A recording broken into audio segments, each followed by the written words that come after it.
Welcome to Mini Maker Box January 2026.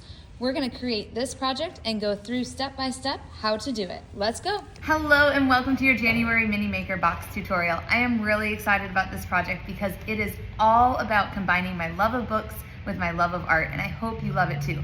So let's see what's inside. So when you open it, now I'm not gonna lie, I got a little bit of a head start on this because I was so excited. But when you open it, you of course have your book. Now this book is one of my favorites. It's a hardcover quality book, but it's called Once Upon a Book. And it's all about Alice. And it says, Alice was tired of heavy sweaters, thick socks, and staying inside with nothing to do. I wish it were someplace that wasn't so frozen and gray. She began to stomp away, but something flapped nearby. It was the pages of a book. Curious, Alice began to read. And we all know what a reading adventure can take us on. So I'm gonna let you read that with your grown-up or yourself. So let's put that aside, and I can't wait to hear what you think of Alice's adventures. Now I'm gonna take my projects out and my markers. And if you are new to us, you can always use your box as your working template. You can fold it flat, or you could just work on the lid. And the nice thing about that is if you don't get to finish your whole project at once, you can just put it back safely in the box, close the lid, put it on the table for a little bit, and then open it when you're ready again. So keep your boxes. They make really great work surfaces and help you keep the tables clean. Now it's time for my project. So you have all of your numbers and you have a little organza bag to be able to keep all of them in safely. So I'm gonna just dump all of that out. Now if you choose to paint these, you might wanna put them on a piece of painter's tape. I'm gonna marker them so I don't have to worry about that, and we'll just put them aside for now. Then we have our actual little stand. Now, the wording, we're gonna be able to glue on separate. So I don't want you to stress about filling in all of the actual words here because the project's gonna glue on top of that and make it way better. So let's put those aside for now. On the back, you'll see you have three different pieces. You have the top, the middle, which has thinner lines than the top. So this is thicker, this is thinner. That middle piece is just a spacer piece. We don't need it. So let's put it to the side.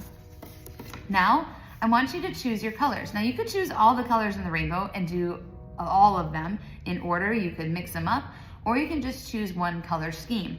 So for me, I'm a big blue fan. So I'm gonna grab all my blue markers here and pull them out. Now, this is a fun geometric pattern that if you color it in, is gonna make it seem like it's either coming off the page or going into the page. So it makes it really fun for the eye. Now, like I said, we don't have to worry about the wording. So when I go to color, I'm just gonna color right over it, just like the shape was actually there. So the first thing I did is I went through and colored my inner boxes. Now you'll see you have two ends to your marker. You have a pointy tip, which I like better because it lets me get more detail, and you have a blunt tip, which could be good for our bigger pieces and our bigger areas. So when I color, I like to take it and I go around the outside and then fill in the middle. Okay, so let me show you guys a little closer. All right, so I already have one layer here. So you're really gonna see that the second time I go over it, it's really gonna start making it come alive. So I'm gonna trace the inner edge of that shape and then fill it in. Trace the inner edge of that shape and then fill it in. Now, if you push really hard, it's gonna be very hard to get detailed and crisp lines. So I'm barely tickling the board here. And that's just adding the paint. So it's a little bit different than normal markers, because normal markers, sometimes the harder you push, the more vibrant the color gets. This, you just wanna barely touch it and use it just like you would a paintbrush. So once I have all my insides done, I'm gonna go to my next lightest color, which is like this teal. I'm gonna use my pointy edge and do the same exact thing. So I'm tracing the line, and you can see I'm going right over the words, not even acknowledging that they are there.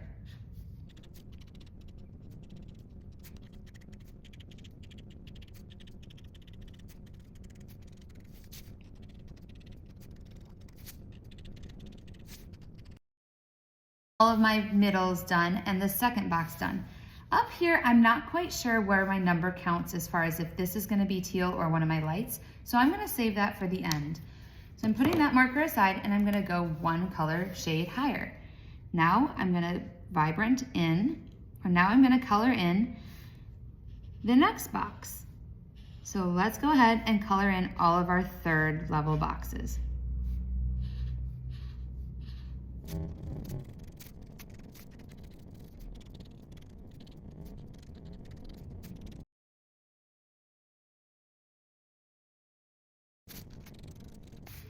Okay, so I wanted to show you here, I got a little bit into my first box, but with paint markers, it's really not a big deal. So I'm just gonna take it and come back over with the color that I want it to be. So it just adds that second layer.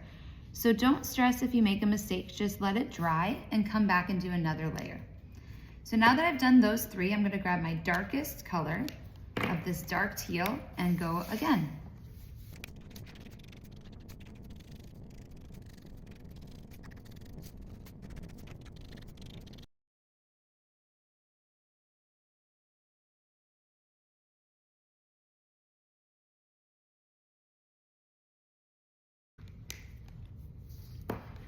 All right, so now it's really coming together.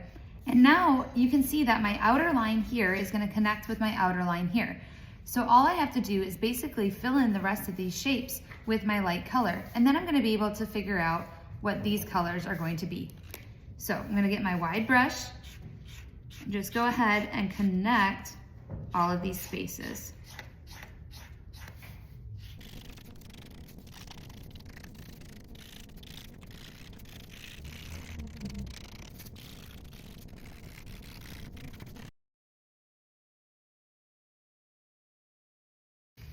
All right, so it's looking pretty fun. Now I'm just gonna go in and do everything one more time, and then as I have that marker out, I'm gonna fill in these outer areas. By going over it again, we're just gonna be able to make our colors a little bit more vibrant because it's got a base coat already now. So now we're just making it pop off the page.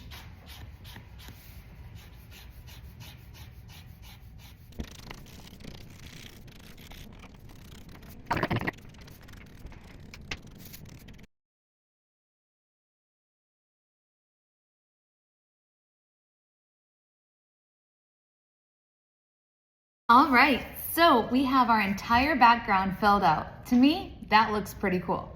So now it's time to make our wording and our top layer. Now remember, I don't need to have this piece colored, so I'm just gonna put that to the side. And I have my thicker one, and now I wanna choose what color do I want the top to pop out in. Now, one of my favorite things to do is to make things really stand out and a little bit of shine. So I am going to grab my silver and I'm gonna color the top in all silver.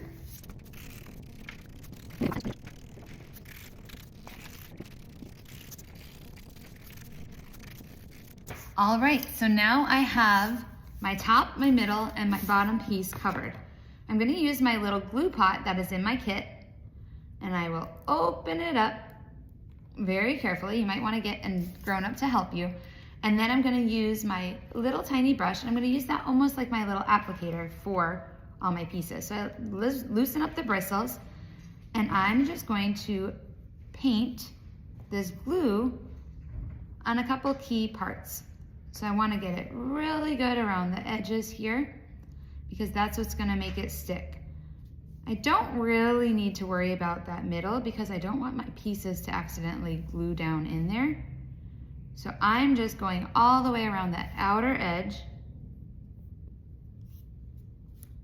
making sure I don't get it in the black parts.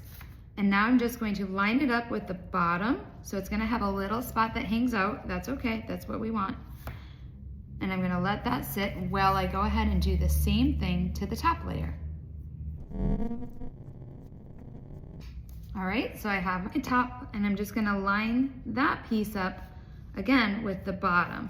So I have a little piece, like my little nub for my stand hanging out, then all my pieces are lined up on the bottom edge. And now I'm just gonna hold that down for a little bit so it seals nice and tight. Once it's started setting up, I can put this aside, and now it's time to paint my wording. So I'm gonna choose this white.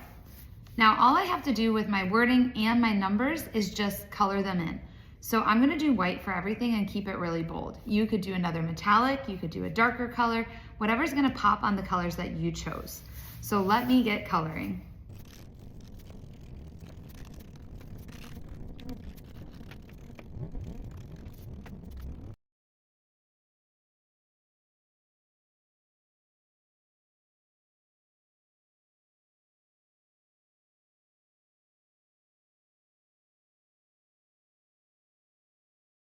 have them all painted, I'm gonna come back to my original project. And when you're gluing letters, we really don't need a lot of glue because I don't want it to pop out of the edges. So I'm just gonna paint in my letters here, and I'm spreading the glue out nice and evenly so I don't have a big puddle that's gonna push out underneath. You can even dab it on a piece of paper if you're worried about having too much. And now I'm just gonna glue it over where I have my line, where my lines are on my wording already. So let's go ahead and do the bottom one. So again, I'm taking my glue and I'm painting it on, but then I'm also spreading it out so it's pretty thin. Because this is nice and strong wood glue, it doesn't need a whole lot of glue to be able to adhere to the surface. All right, let's glue this bottom one down. Now, you have 2 stands available here. This first one is only really a decorative stand. We're gonna use the back one to give it a lot more rigidity. So you can choose if you want to color the stand in or leave it wood. When I've been sitting here coloring, I've actually decided I'm gonna leave my numbers just raw wood because they're gonna actually stand out a little bit more that way. But if you wanted to color them all in and have them be a rainbow of colors, you absolutely could do that too. So let's leave my bottom piece raw wood to match my numbers. So the first thing that I'm gonna do is take all of this bottom, including that little stand, and just coat it in a thin layer of glue. That'll help me with a little bit of rigidity. So I'm going to glue that down. And then you'll see you have this stand. Now, this is gonna glue anywhere on the back like that. So I'm gonna do the same thing and take a little bit of glue. And you don't have to do this step, but it is gonna make it so it stands up a little bit stronger, especially when you're gonna mess with it and be putting numbers in.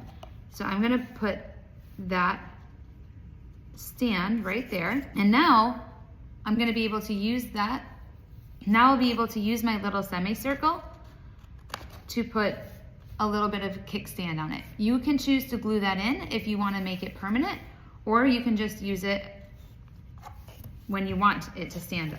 Or you can just use it when you want it to stand up.